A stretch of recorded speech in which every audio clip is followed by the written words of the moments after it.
এটা দেখুন বন্ধুরা, এটা আমার লফটের সবথেকে প্রিয় পায়রা। এটা হচ্ছে তার জোড়া। পেয়ার মাদিটাও খুব ভালো মাদি, স্টার লাইনের মাদি আছে। আর এই নটটা আমি নিজে চয়েস করে নিয়ে এসেছি খুব নামি দামি একজন ব্যক্তির কাছ থেকে। এই পেয়ারটা আমি পেয়েছি। এই নটটা আপনার নর্মালে ওড়ানো আছে, প্রায় 10 ঘন্টা পার করে উড়েছে নটটা। আর এই মাদিটা তো পিওর স্টার লাইনের মাদি আছে, এর তো কোনো জবাবই নেই, না বললে নয়, কি আর বলবো। দেখুন, সব করুন। এদের বেবি আমি একবার উঠিয়েছিলাম, কিন্তু আকাশে দিতে পারিনি, আমার দুর্ভাগ্য। বেবিগুলো বেড়ালে মেরে দিয়েছে।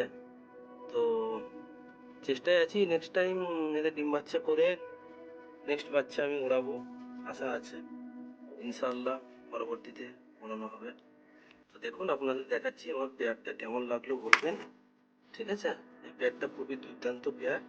আর এই নটটা তো বিশেষ করে, নটটা আমার খুবই মনের কাছে। এইও নর আমার।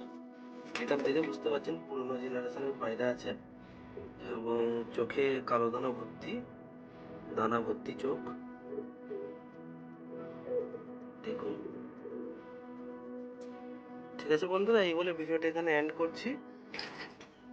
আপনাদের পছন্দ হলে কমেন্ট করবেন, লাইক করবেন, সাবস্ক্রাইব করবেন।